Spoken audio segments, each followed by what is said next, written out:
Llamado, José Luis Rodríguez Zapatero pide a gobierno y oposición asumir responsabilidades. Insistencia, Luis Florido asegura que oposición continuará en el proceso de negociación. Evalúan propuestas. Ministro para la Defensa, Vladimir Padrino López, encabeza reunión con red de supermercados. Reglas vigentes para el rector Luis Emilio Rondón. La renovación de partidos ordenada por la Constituyente es inconstitucional. Perdió el control. Vehículo atropelló a 17 personas en el paseo marítimo de Copacabana. Por agotamiento severo, el rey Pelé hospitalizado de emergencia tras sufrir desmayo. Cautivante. Edgar Ramírez se estrena como Gianni Versace.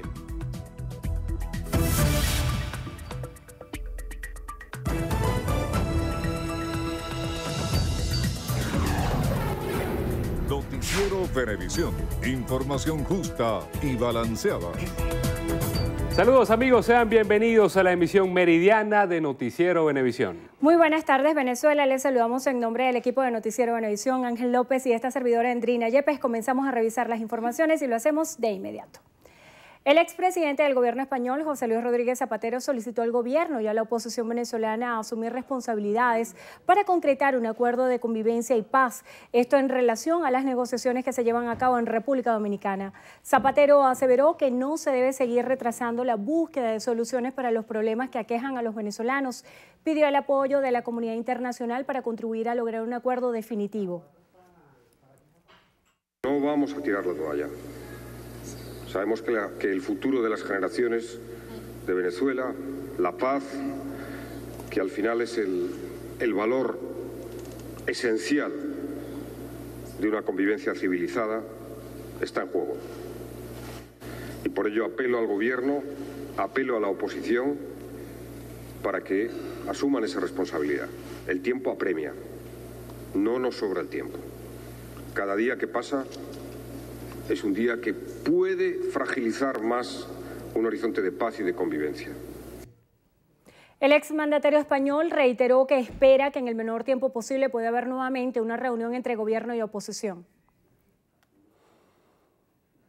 El presidente de la Comisión de Política Exterior de la Asamblea Nacional, Luis Florido, aseguró que la oposición continuará con el proceso de diálogo con el gobierno hasta obtener un acuerdo duradero. El parlamentario sostuvo que es fundamental que el ministro de Interior, Justicia y Paz, Mayor General Néstor Reverol, aclare la supuesta vinculación de la coalición opositora con el operativo del Junquito. En este sentido, Florido afirmó que la oposición continúa exigiendo garantías para las próximas elecciones presidenciales. Respecto al borrador de un supuesto acuerdo expuesto por el ministro de Comunicación e Información, Jorge Rodríguez, Florido explicó que se trata de un documento presentado por los cancilleres en diciembre, en el que existen aspectos claros en materia electoral y constituyente, pero no un consenso final sobre la crisis que aqueja al país.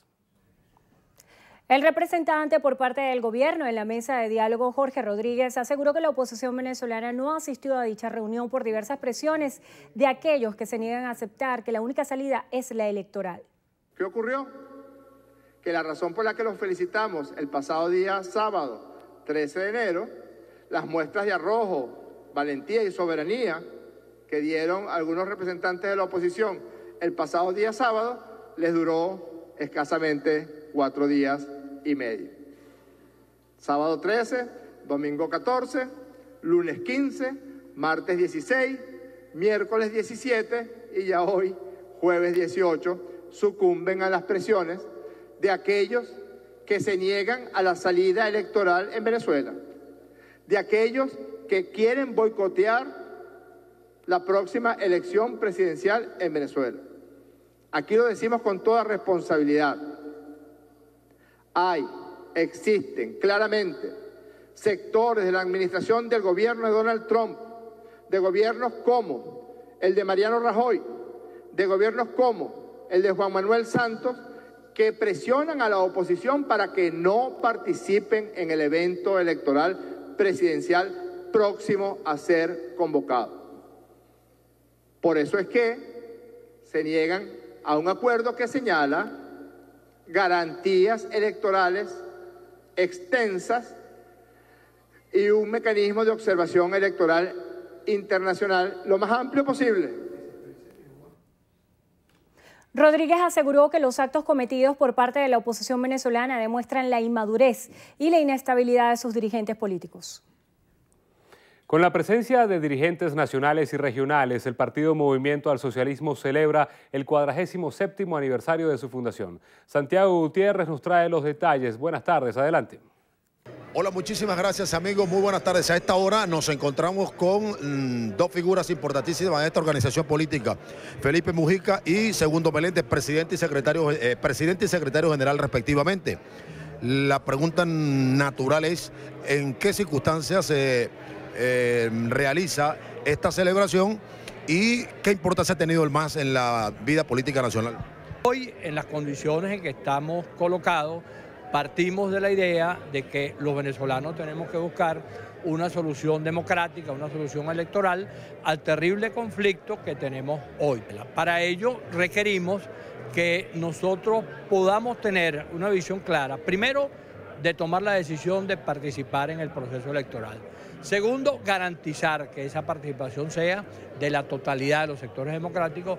Y tercero, poder buscar un candidato único, un candidato unitario que permita presentarle al país una alternativa diferente y una solución. En esta celebración del 47 o 47º aniversario, al cual asisten dirigentes regionales, nacionales, algunas figuras, por ejemplo, como el gobernador del estado Mérida, y también dirigentes de otras organizaciones políticas. Esta información la ampliaremos esta noche en nuestra emisión estelar. Claro que sí, Santiago, estaremos atentos. Jorge Arriaza, canciller de la República, condenó las sanciones de la Unión Europea hacia funcionarios venezolanos, al tiempo que rechazó que la oposición venezolana no acudiera a la reunión de diálogo en República Dominicana. No fue la oposición política el diálogo, no acudió. Entonces dicen en el mundo que ellos sancionan a funcionarios venezolanos para que haya diálogo. Pero ¿qué funcionarios? Será Julio Borges que tiene que sancionar, ¿verdad? O a Barbosa, porque Jorge Rodríguez, Delcy Rodríguez, Elías Howard, Roy Charlton ya deben estar en República Dominicana y la oposición no asistió. Fíjense ustedes los ataques. El dirigente político Claudio Fermín sostuvo que son necesarias las elecciones primarias para escoger al representante de la oposición para los próximos comicios. A su juicio, el candidato electo por consenso político jamás tendrá el mismo éxito que el seleccionado por millones de personas. A propósito de ello, insistió en que la fecha de las elecciones presidenciales no debería estar siendo discutida. Considera que a estas alturas ya el proceso debería estar programado. Reiteró que es vital para todas las organizaciones políticas participar en todas las convocatorias comiciales que haga el CNE. En cuanto al proceso de diálogo, Fermín aseguró que para superar la crisis que atraviesa Venezuela se requiere un diálogo sincero, consecuente, para el cual no hace falta buscar otros países.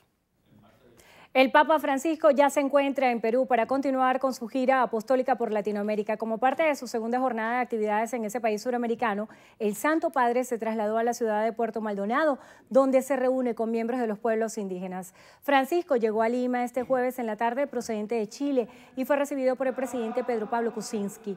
Durante la mañana de este viernes, el Papa saludó a los fieles que lo estaban esperando ante la Nunciatura Apostólica de la capital y rezó con ellos antes de partir a Puerto Maldonado. Allí, el Papa Francisco se encuentra con unos 3.500 representantes de comunidades nativas amazónicas en el Coliseo Regional y almorzará con ellos en un centro pastoral. También tendrá un encuentro con la sociedad civil y visitará el albergue de niños El Principito. Por la tarde, ya de vuelta en Lima, hará una visita al presidente peruano y a las principales autoridades del Estado en el Palacio de Gobierno. El Papa tiene previsto una visita de 3 días en esa nación que culminará el próximo domingo 21 de enero. Bueno, y en otro tema, en Ecuador, un juez llamó a juicio al excontralor Carlos Pollitt, refugiado en Estados Unidos por el presunto delito de concusión en la trama de sobornos de la constructora Odebrecht. En un comunicado, el magistrado Luis Enríquez consideró que Pollitt percibió de la empresa brasileña $6 millones por la emisión de resoluciones de desvanecimiento de glosas en un proyecto valorado en $70 millones. Además, habría exigido a José Concienciado Santos, el gerente de la compañía, el pago de $4,1 millones por la emisión de informes favorables de Contraloría por varios proyectos. El hijo del acusado, John Pollitt, también fue considerado presunto cómplice del caso al validar elementos que mostraron su participación y cooperación de manera indirecta y secundaria con su padre. Amigos, es momento de hacer nuestra primera pausa. Al regreso, ante la Corte Suprema, gobierno de Donald Trump apela a bloqueo al fin del programa migratorio. Los detalles en tan solo minutos.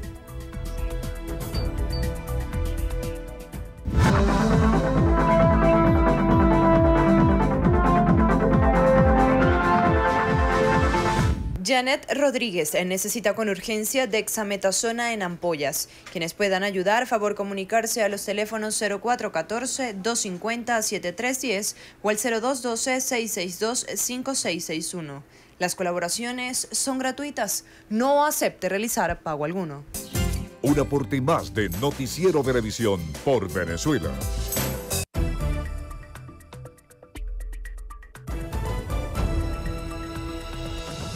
Estamos de vuelta con más información. Para Ramón Guevara, gobernador del estado Mérida, las negociaciones en República Dominicana no pueden estar sujetas al condicionamiento del gobierno. A su juicio, los factores de la unidad han jugado un papel fundamental para buscar soluciones a la difícil situación que afronta el país.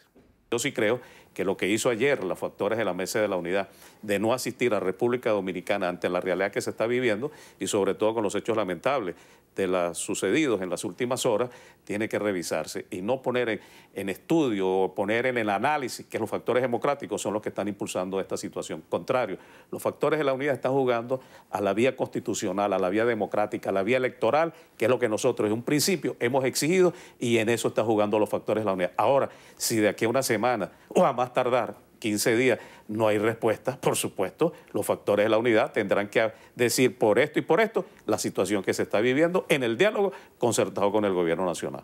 Cuestionó los hechos vandálicos y robos a comercios que se han registrado en el último mes en el estado Mérida. Un pueblo que estaba desesperado, no había comida, la forma como incluso se atacaron algunas unidades productivas de la zona, sobre todo a los semovientes, de la manera como se les atacó, se les dio duro. Yo sí creo que este tipo de actitudes, un pueblo con hambre, un pueblo que requiere realmente posiciones alimentarias, que debe ser todos por igual, yo creo que tiene que ser revisado. Guevara indicó que impulsará nuevos proyectos turísticos en materia hotelera, de transporte y de recreación. El Ministerio de Desarrollo Minero Ecológico recibió el primer cargamento de oro del año 2018 proveniente del Arco Minero del Orinoco. El material aurífero será destinado a las arcas del Banco Central de Venezuela. Allí se encuentra Oliver Rodríguez y nos cuenta más. 540 kilogramos de oro fue la remesa que arribó a la capital, así lo informó el encargado de la cartera minera ecológica, Víctor Cano.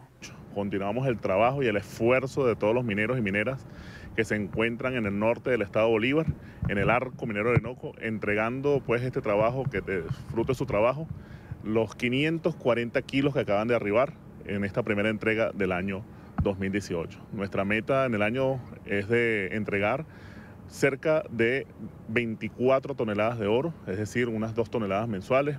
Cano también indicó que continúan consolidando los avances de los convenios en materia de explotación de níquel y carbón. El año pasado se firmaron alianzas estratégicas tanto en níquel como en carbón. Estamos en este año ya en la consolidación de las mismas para que en el caso de níquel podamos producir más de 2.000 toneladas de níquel y en el caso de carbón 1 millón de toneladas exportadas para el año 2018. El ministro también recordó que durante 2017 se entregó 8.5 toneladas de oro al Banco Central de Venezuela, lo que representó más de 500% del material aurífero entregado en los últimos 5 años al máximo ente emisor del país. Tras esta entrega, el ministro destacó que con referencia a la organización de los pequeños mineros ya han concretado 27 alianzas. Puntualizó que en las próximas semanas concretarán otras más y la estimación para el año 2018 es llegar a 500 alianzas. En la base aérea Generalísimo Francisco de Miranda, Oliver Rodríguez, Noticiero Venevisión.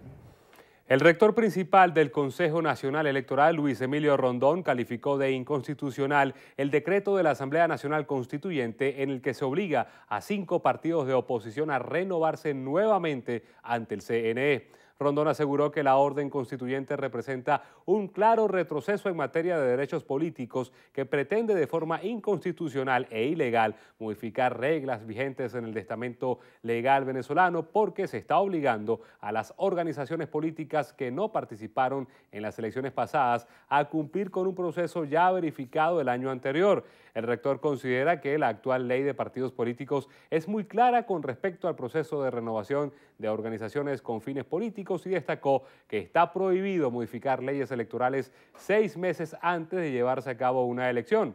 Alertó que el ente comicial podría violar esta disposición en caso de que se adelanten los comicios presidenciales. El rector Luis Emilio Rondón rechazó que se utilicen recursos públicos no previstos en el presupuesto del CNE para el 2018 para realizar un nuevo proceso de renovación a menos de un año de haberse renovado los partidos políticos. En Zulia, funcionarios adscritos a la Policía Municipal de Maracaibo incautaron más de 8.000 kilos de arroz y 500 de azúcar en un galpón en el sector Santa Lucía de la ciudad. César Garrido, director de Seguridad Ciudadana de la Alcaldía Maravina, dijo que gracias a la denuncia oportuna de las comunidades, ubicaron en el lugar donde constantemente camiones procedían a descargar la mercancía que pretendía ser vendida con sobreprecio. En este sentido, bueno, se tomó la decisión, apegados a la ley, de realizar una venta controlada, supervisada, para garantizar que este producto llegue al precio correspondiente a nuestro pueblo. Es necesario decir que el PVP establecido en este producto es de 15.560 bolívares. Sin embargo, pese a ese PVP establecido en la calle, esta misma marca, este mismo arroz en el municipio de Maracaibo, se encuentra alrededor de 150.000 bolívares, lo cual, bueno, es una total distorsión de acuerdo al precio al cual se debe comercializar este producto. Garrido, junto a funcionarios de la SUNDE, hizo una revisión de los documentos del local, encontrándose varias irregularidades de carácter administrativo. El diputado a la Asamblea Nacional, José Manuel Olivares, instó a las autoridades gubernamentales a atender la crisis en los bancos de sangre del país ante la escasez de reactivos necesarios para su funcionamiento. Basado en el comunicado sobre la precaria situación que en días pasados emitió y le hizo llegar directamente a la Sociedad Venezolana de Hematología, Olivares detalló que los centros están a punto de la paralización debido a la crisis interna y la falta de respuesta, pese a que previamente han informado sobre el caso. Hizo un llamado al Ministerio para la Salud, del que dijo es la institución responsable de dar solución a la situación que, según ha reiterado en diversas oportunidades, se debe atender lo antes posible. Familiares pudieron hacer el reconocimiento post-mortem de los 7 ciudadanos integrantes de la organización liderada por Óscar Pérez, abatidos el pasado lunes en un operativo en el Junquito. Desde la morgue de Bellomonte nos reporta Diana Martínez. Buenas tardes, te escuchamos. Sí, muy buenas tardes, amigos, gracias por el contacto. Efectivamente, continuamos acá en la morgue de Bellomonte y tras 72 horas de espera, los familiares de las personas que resultaron abatidas durante el operativo realizado en el Junquito el pasado lunes 15 de enero ya pudieron reconocer los cuerpos de Óscar Alberto Pérez, Daniel Enrique Soto Torres, Abraham Lugo Ramos, José Alejandro Díaz Pimentel, Jairo Simón Lugo Ramos, Abraham Israel Agostini y Lisbeth Andreina Ramírez Mantilla, pareja de Jairo Lugo, quien fue la última de las personas en reconocer. Aún esperan la orden de Fiscalía Militar para la entrega de los cuerpos que se espera se realice el día de hoy. Hasta el día de ayer a las 10:30 de la noche aproximadamente, desde las 9 de la mañana que llegamos con todos los familiares, pudieron terminar los familiares directos de cada uno lo que es el reconocimiento post-mortem de los 7 fallecidos. A esta hora los familiares se encuentran dentro de la institución esperando pues culminar todo el procedimiento administrativo que corresponde para hacer la respectiva entrega y pues el retiro a las respectivas funerarias. Según representantes del Foro Penal venezolano, los familiares han indicado que no se les ha presentado pues la idea de realizar una cremación. Además, ellos han afirmado que continúan con su deseo de brindarle cristiana sepultura a cada una de estas 7 personas. Nosotros nos mantendremos acá esperando pues toda la información que se pueda desarrollar en este punto. Mientras tanto, regresamos con ustedes a los estudios. Gracias, Diana, por tu completo reporte. Hacemos una breve pausa. Ya regresamos con más información. Quédense allí.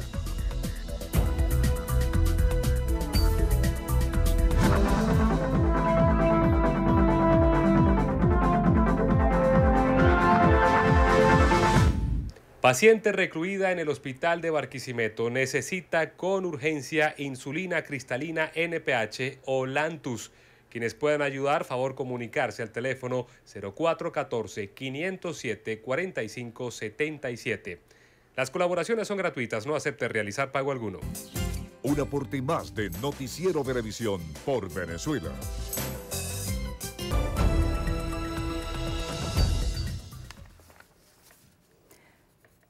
Continuamos con más información. Tenemos que en Perú un sismo de magnitud 5.2 se registró en la noche de este jueves en la región central peruana de Huahuanguécar, sin que hasta el momento se hayan reportado víctimas o daños materiales.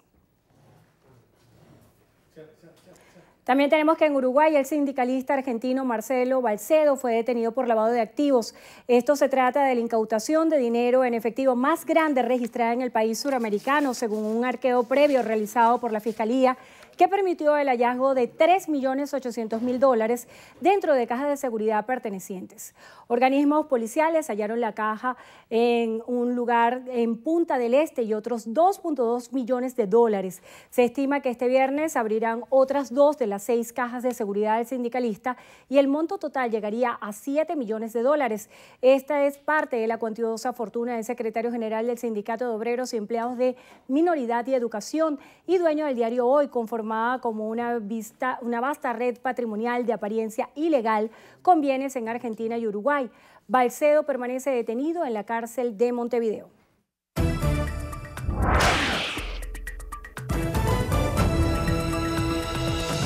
Bien, a esta hora comenzamos lo que pasa en el mundo en Estados Unidos. Así es, Ángel. El Departamento de Justicia solicitó a la Corte Suprema revocar la decisión de un tribunal inferior que bloquea el fin del programa migratorio DACA para jóvenes indocumentados. El abogado del gobierno, Noel J. Francisco, solicitó al alto tribunal actuar antes de que empiece el normal proceso de apelaciones en tribunales intermedios.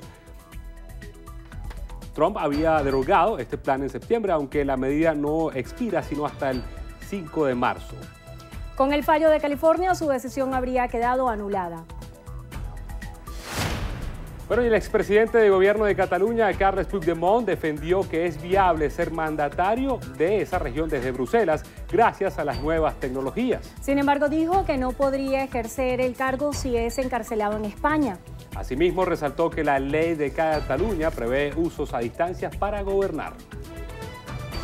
En Brasil, un bebé de 8 meses murió y 16 personas resultaron heridas tras un atropello en la playa de Copacabana. El accidente se produjo en la noche de este jueves por causas desconocidas, aunque el conductor, que ha sido detenido, habría perdido la conciencia por un ataque epiléptico. La situación ocurrió cuando la zona más turística de Río de Janeiro se encontraba abarrotada. En Rusia, un adolescente de 15 años atacó con un hacha a sus compañeros en un colegio de la región de Siberia Oriental, dejando un saldo de 6 heridos, entre ellos 5 jóvenes de 13 años y una profesora. Se conoció que el atacante también tiró un cóctel Molotov, prendiendo fuego a un aula. El joven fue detenido e ingresado en un hospital en estado de gravedad. En Estados Unidos, las autoridades de California presentaron un total de 38 cargos contra David y Luis Turpin, la pareja que mantuvo secuestrados a sus 13 hijos en condiciones insalubres. Los cargos incluyen tortura, detención ilegal y abuso de menores. De ser hallados culpables, la pareja podría afrontar hasta 94 años de prisión.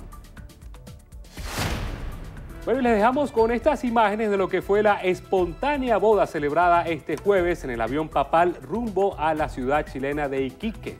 El Papa Francisco casó a los tripulantes Carlos Cifardi y Paula Podés, quienes tienen 2 hijas y que ya estaban casados por lo civil. Al saludar al pontífice, la pareja le contó que hace 7 años decidieron casarse por la iglesia, pero esta se derrumbó por el terremoto de Chile en 2010. Tras oír la historia, el Santo Padre les ofreció casarles. Este ha sido considerado un hecho histórico, ya que nunca un pontífice había realizado este tipo de gestos.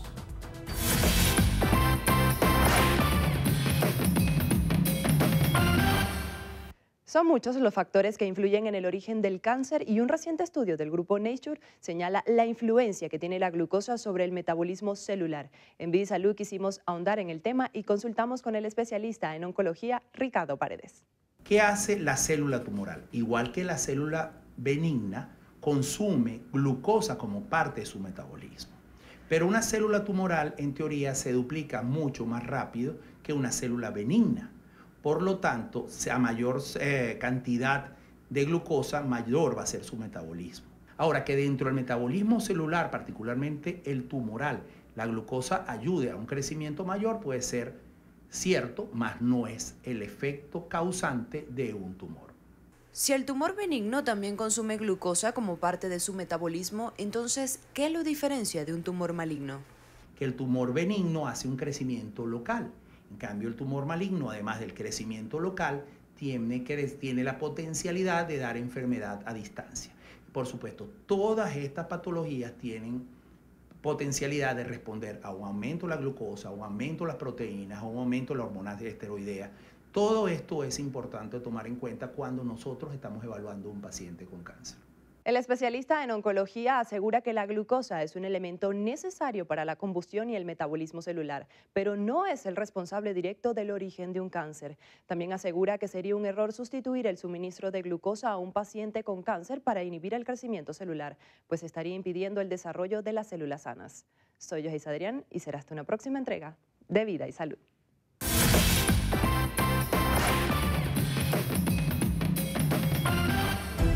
Gracias, Yoheisa. Con esto hacemos una pausa, pero en breve.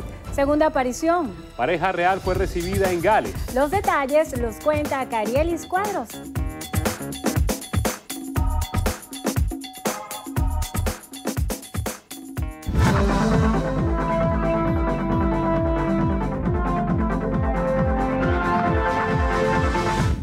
Para Rosa Díaz se requiere con carácter de urgencia adriamicina de 50 miligramos y ciclofosfamida de 500 miligramos. Quienes deseen colaborar pueden comunicarse al 0424-128-9353.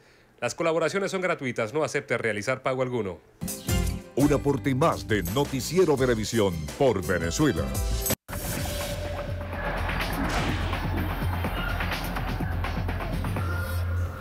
Comenzamos los deportes con fútbol porque la Vinotinto femenina sub-20 igualó con Bolivia a un tanto y se mantiene en puestos de clasificación al cuadrangular final del torneo. Leonela Cruz adelantó a Bolivia al minuto 10 y Deina Castellanos puso el empate con un cabezazo tras un centro de Geismar, cabeza al 27. Venezuela tiene 4 puntos de 9 posibles y jugará este sábado contra Chile.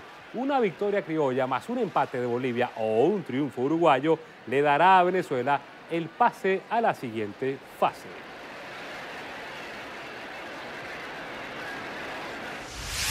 Bueno, y el Real Madrid puso fin a su mala racha. El conjunto merengue venció al Leganés 1-0 en el partido de ida de los cuartos de final de la Copa del Rey y decidirá la eliminatoria el próximo 24 de enero en el Santiago Bernabéu.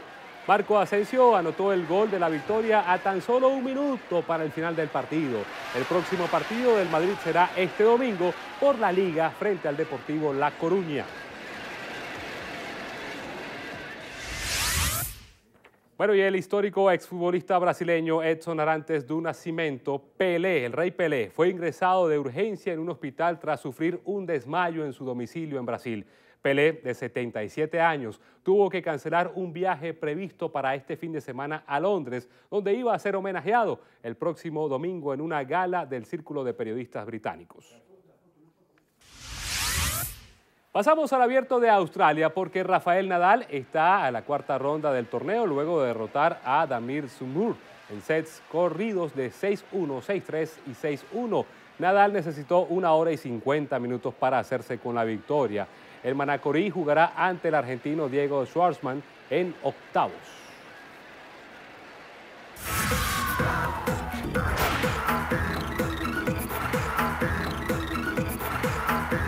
Hola, ¿qué tal amigos? Soy Carelis Cuadros y esto es Estrenos y Estrellas. Iniciamos las noticias del mundo del espectáculo con nuestro querido Edgar Ramírez. El venezolano se mostró cálido y cautivante en el papel de Gianni Versace. El primer capítulo de la esperada serie sobre la vida del modisto finalmente vio luz, luego que familiares de Versace arremetieran contra la producción por considerar que es mera ficción y en que nada se asemeja a los hechos reales del crimen. Los medios publicaron sus críticas. La revista Rolling Stone describió la actuación de Edgar Ramírez como cálida y cautivante. El actor fue la figura principal de la historia y como parte de la promoción estuvo en el show de Jimmy Fallon. Edgar aseguró que se siente muy honrado de haber interpretado al reconocido diseñador y compartir con Ricky Martin, Penélope Cruz y Darren Criss. Además, dijo que la serie representa el tema de la homosexualidad con respeto y responsabilidad. Seguimos con el príncipe Harry y Meghan Markle. La pareja real enloqueció a los habitantes de Gales. Los fanáticos de la realeza se reunieron a las afueras de Cardiff Castle para saludar a los novios del momento. Harry y Meghan se tomaron el tiempo de compartir y agradecer los buenos deseos de todos los presentes con una enorme sonrisa en el rostro. La prensa rosa también ha reseñado el look de Markle, quien una vez más acertó, apostando por un espectacular abrigo negro de Stella McCartney con un precio de 1.350 libras esterlinas y pantalones skinny de la marca galesa Hugh Denim. Malas noticias para los fanáticos de Marvel. Chris Hemsworth reveló que dejará de ser Thor. En una entrevista con el programa USA Today, el actor aseguró que se retira. Chris dijo que por contrato ya terminó y no volverá a interpretar al personaje. Confesó que es un pensamiento aterrador para él porque pensó que nunca terminaría, pero que se encuentra agotado. Recordemos que recientemente terminó de grabar Avengers 4, aparte de su participación en Avengers Infinity War. Recordemos que recientemente terminó de grabar Avengers 4, a la par de su participación en Avengers Infinity War. También adelantó que quizás retome conversaciones para otra entrega.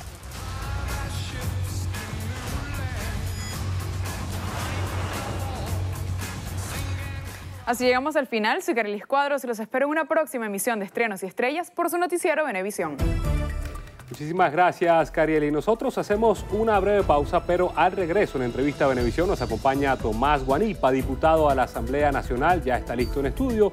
Endrina conversa con él en breve. Así es, los esperamos. Ya venimos.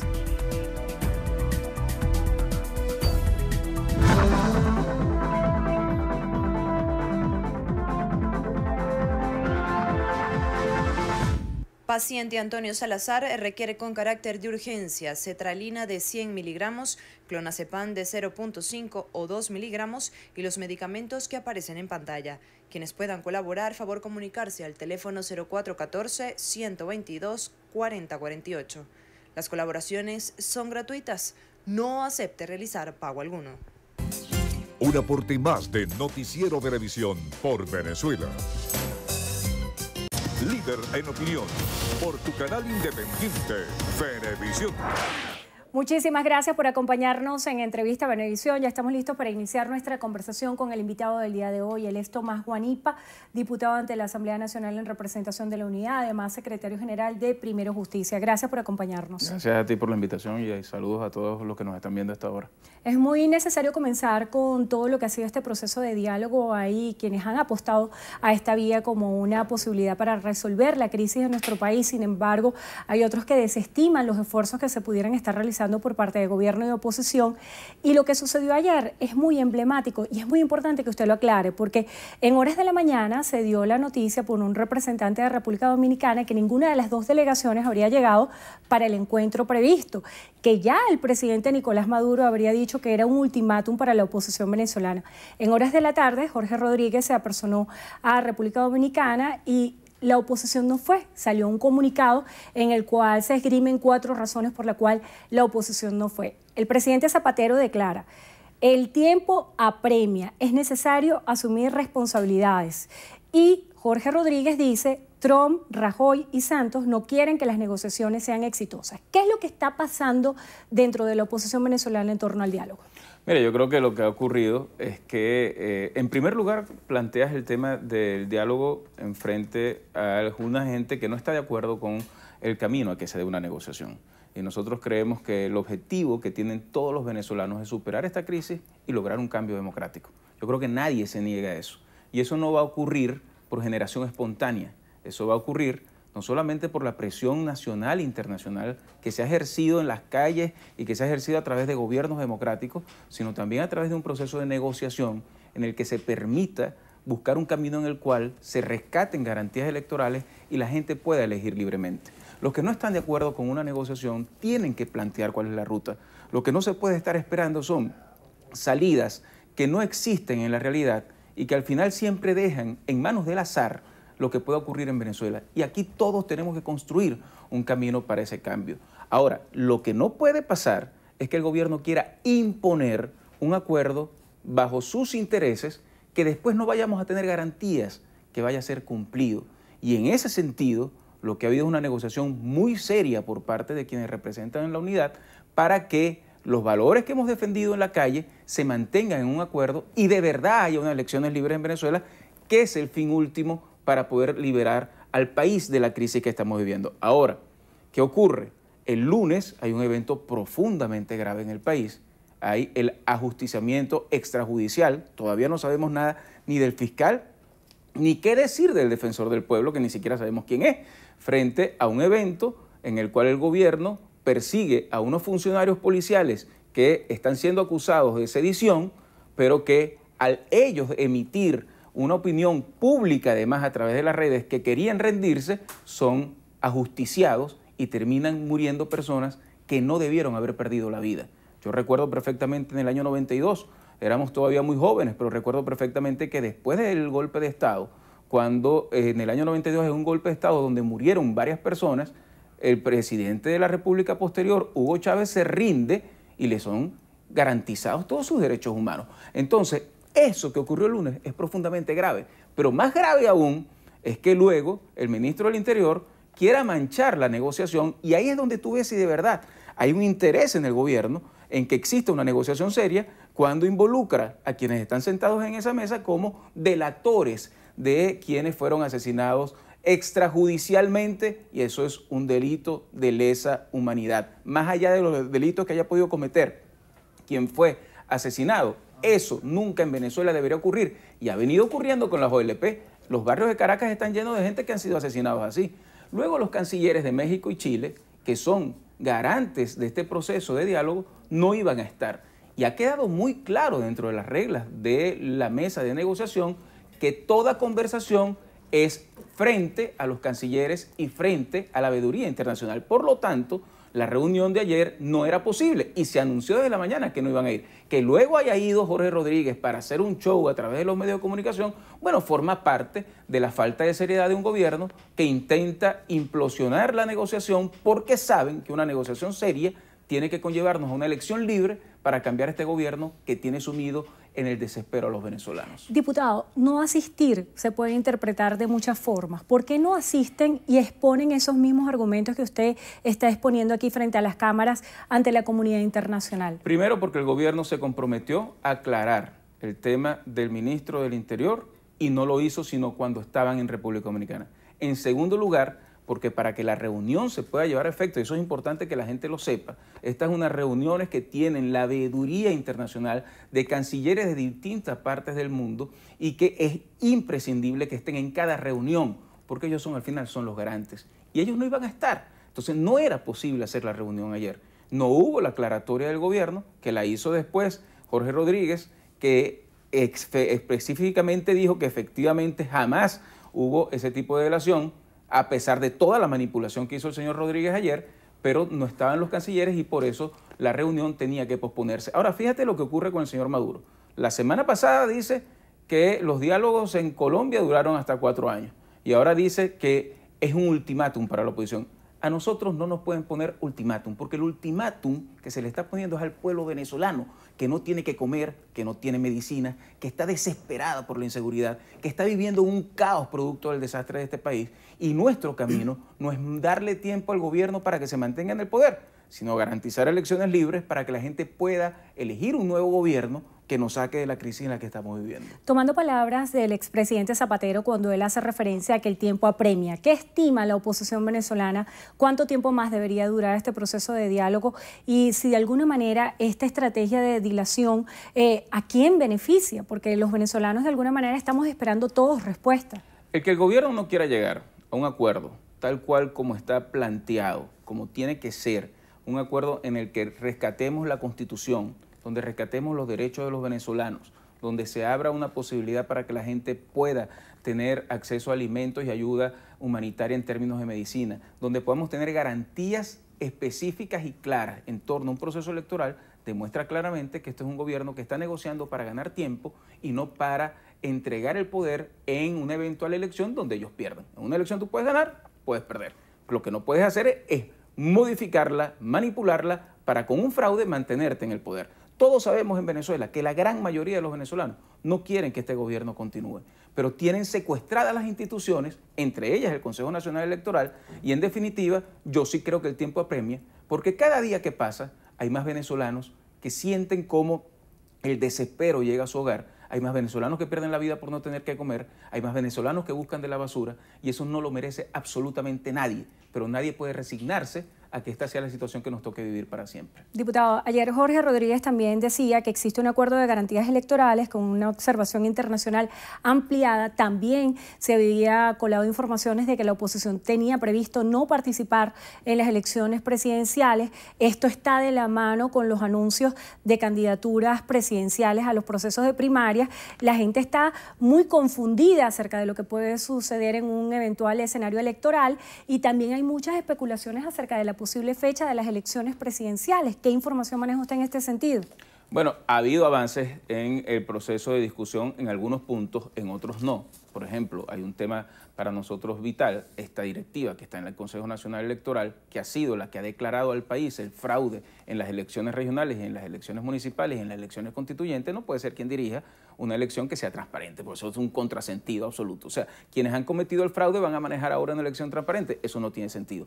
Ahora es clarísimo que queremos participar, es tan claro que queremos participar que el próximo 23-24 de enero vamos a estar fijando posición pública a la vez de lo que significa conmemorar la llegada de la democracia a Venezuela. Vamos a anunciar inclusive fechas para escogencia del candidato único. Creo que es muy importante que tengamos un mecanismo claro. Ojalá pudiéramos llegar a un consenso, pero si no, ahí están las elecciones primarias para poder escoger una candidatura única que nos permita a los venezolanos tener un líder que amalgame a toda la sociedad venezolana que quiera un cambio, pero que además luche porque esas condiciones se puedan dar y lleguemos a unas elecciones libres donde el voto valga y donde quien gane sea el que tenga la mayoría de votos. De manera extraoficial se ha dicho que su hermano pudiera estar presentando su nombre a este proceso de primarias o de consenso. Hasta hoy, ¿quiénes son los candidatos? Mira, es muy probable. Juan Pablo es una de las personas que ha recobrado un poco la dignidad del pueblo venezolano cuando fue electo gobernador y asumió una posición muy firme frente al desconocimiento de la Asamblea Nacional Constituyente, pero también tenemos otros nombres que se están discutiendo. El partido en las próximas horas va a tomar una definición y más allá de los nombres que se están presentando, lo importante es que hay liderazgos como el de Juan Pablo Guanipa, como el de Enrique Capriles y como el de muchos otros que están dispuestos a dar lo que sea para rescatarle la dignidad al pueblo venezolano que hoy está sufriendo el drama de vivir en un país donde pareciera que no hay ninguna otra opción que irse en balsa o que irse a otras partes a pasar las necesidades, pero por lo menos poder comer en un país donde antes había oportunidades para mucha gente afuera. Eso es lo que tenemos que rescatar, el derecho a vivir en un país donde todos seamos libres, felices, donde todos podamos progresar y donde nos volvamos a sentir orgullosos de ser venezolanos. Diputado, más allá de la selección de un nombre, muchos venezolanos se preguntan cuál es la propuesta, porque no ha habido un proyecto por parte de la oposición venezolana concreto que seduzca a los electores y que de alguna forma plantee una propuesta de país para los venezolanos. ¿Dónde está el desarrollo de ese proyecto de país? Mira, yo creo que nosotros tenemos y hemos presentado a través de las leyes que hemos venido aprobando en la Asamblea Nacional, a través del plan de gobierno que tuvo Enrique Capriles hace ya 5 o 6 años, a través de lo que han sido 100 promesas o 100 propuestas de la unidad, hemos presentado distintos planes. Lo primero es el rescate de la economía. En un país donde tú tienes prácticamente todo secuestrado, donde has expropiado, donde has quitado la capacidad de producción, donde has ahogado a la iniciativa particular, lamentablemente es un país que no puede generar empleo. pero además un gobierno que destruye la empresa petrolera y que se calcula que para este año vamos a estar produciendo 600.000 barriles menos de petróleo, y eso quiere decir que han aumentado los precios de petróleo, pero el gobierno deja de recibir los dólares porque ahora produce menos, y por eso la crisis es una crisis que no tiene salida, porque han acabado con la producción nacional para sustituirla por importación. Tenemos que buscar un modelo verdaderamente nacional que permita que podamos producir en Venezuela los alimentos que nos hacen falta, que podamos sanear la economía. Yo veía al presidente Macri decir que se sentía avergonzado de ver cómo en Argentina había 24% de inflación durante el año 2017 y que era uno de los países con más inflación en el mundo. Solamente 5 llegan a tener 2 dígitos. Resulta que hay uno solo que llega a tener 4 dígitos y llegamos a tener 2.600% de inflación en Venezuela y se calcula que podemos llegar a más del 10.000%. ¿Dónde pega eso? Pega en el bolsillo de la gente. Y mira, yo quiero poner aquí para que la gente pueda ver lo que es la comparación de la inflación de Venezuela con el resto de países. Y podemos ver cómo estamos en el 2.616 y llegamos a tener países como Chile, El Salvador, que antes estaba en peor estado que nosotros, con inflaciones muy bajas. Pero peor es el tema del salario, que es un tema al que yo siempre he dedicado mucho tiempo porque me parece que es fundamental que podamos mostrárselo al país. Hoy resulta que mientras en Panamá, que antes era un país muy atrasado con respecto a nosotros, gana $744, Venezuela está a la cola de toda Latinoamérica, ganando apenas $6 al mes un venezolano, es decir, menos de lo que se gana en Cuba. Ya esto es de extremo, ya nunca habíamos llegado a eso. Y una de las cosas fundamentales en cualquier propuesta tiene que ser garantizar el ingreso del ciudadano, poder rescatar el poder adquisitivo del venezolano, que lo que tú ganes te permita para vivir y te permita también para garantizar las necesidades de los tuyos. Eso no ocurre en Venezuela. Por eso en un momento llegamos a plantear la dolarización del salario, que no es otra cosa que buscar un mecanismo bajo el cual, con un referente en dólares, tus bolívares no se vayan a devaluar y tus bolívares sí valgan en una economía donde prácticamente todo está dolarizado, menos los ingresos de los trabajadores. Eso es un tema fundamental que tenemos que tener en la agenda para cualquier cambio que pueda haber en Venezuela. Pero concluyo diciendo, Tendrina, no podemos perder la esperanza. Aquí nadie puede resignarse a vivir como estamos viviendo. Nosotros tenemos derecho a un mejor país y si nos tienen secuestrado el país, tenemos derecho a liberarlo. Y para eso estamos luchando, para eso estamos trabajando y conscientes desde el momento en que estamos viviendo, pronto estaremos escogiendo un líder único que va a enfrentar a Nicolás Maduro y que va a luchar por condiciones electorales para que sea el venezolano el que escoja su camino y su futuro. Diputado, se nos agotó el tiempo, pero hay un leitmotiv entre los representantes del Ejecutivo Nacional cuando se aborda este tema económico, y es decir que la inflación es inducida, que todo es producto de una guerra económica y que de alguna forma la oposición ha cabalgado en los errores que ha cometido el gobierno y están propiciando a través de la presión internacional esta crisis económica que vivimos hoy. ¿Qué responde usted a esto? Mira, hace un año y pico no habían sanciones a funcionarios. Ellos están culpando las sanciones de los funcionarios a funcionarios con sanciones que son para el gobierno. Pero además, esta crisis económica tiene ya muchísimos años, es producto de un modelo económico totalmente fracasado. Han tenido el poder de todo, de legislar, de controlar el dinero, de controlar la producción petrolera, de controlar la producción nacional, y ya ni siquiera tenemos la posibilidad de comernos las arepas que antes teníamos en distintas marcas porque las marcas que compró el gobierno se acabaron. Lo que es unánime en el mundo es que el modelo económico de Venezuela es un modelo totalmente fracasado y por eso hay que sustituirlo. Y este gobierno no tiene posibilidad de mejorar la situación económica y por eso es tan importante lograr un cambio definitivo. Tomás Guanipa, diputado ante la Asamblea Nacional en representación de la Unidad, secretario general de Primero Justicia. Gracias por acompañarnos hoy en Entrevista Venevisión y gracias a ustedes también. Que tengan todos muy buenas tardes. Ángel. Gracias, Endrina. Con esto llegamos al final de la presente emisión. Recuerden, Noticiero Venevisión Canal 4 reporta. Ustedes deciden. Feliz fin de semana. Hasta el lunes.